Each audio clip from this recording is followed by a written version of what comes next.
Been ill for 10 months now. Yup, 10 whole months. As if this weird mystery illness wasn't enough to keep life interesting, I also have ongoing back issues.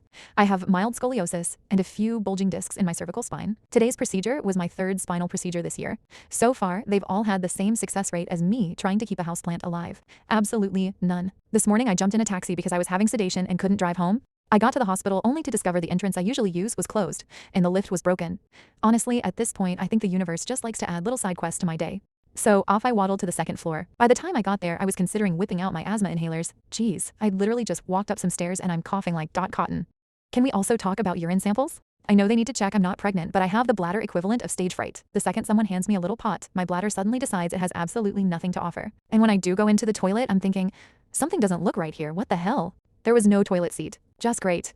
So now I'm hovering like my life depends on it, hoping my legs hold out long enough for my bladder to stop being dramatic and produce literally anything. Eventually, I squeezed myself into the incredibly flattering hospital gown and those sexy compression stockings. If anyone needs fashion advice, I'm clearly your girl. I was chatting away to my consultant when suddenly, nothing. Nobody even gave me a countdown. 1 minute I'm mid-sentence, the next, I'm waking up in recovery wondering if I'd finish my story or if the poor consultant is still waiting for the end of it. Now I'm home feeling pretty rough. My back feels like someone's tucked a tiny volcano inside my spine, and I've got a headache that's decided to tag along for the ride too. They also had a bit of a wrestling match trying to find a vein. My veins seem to think they are in witness protection and refuse to cooperate whenever anyone needs them. So that's today's episode of What Fresh Nonsense Is My Body Up To Now? Here's hoping procedure number 3 finally decides to do something useful, because my body and I are no longer on speaking terms. Welcome on this chaotic journey.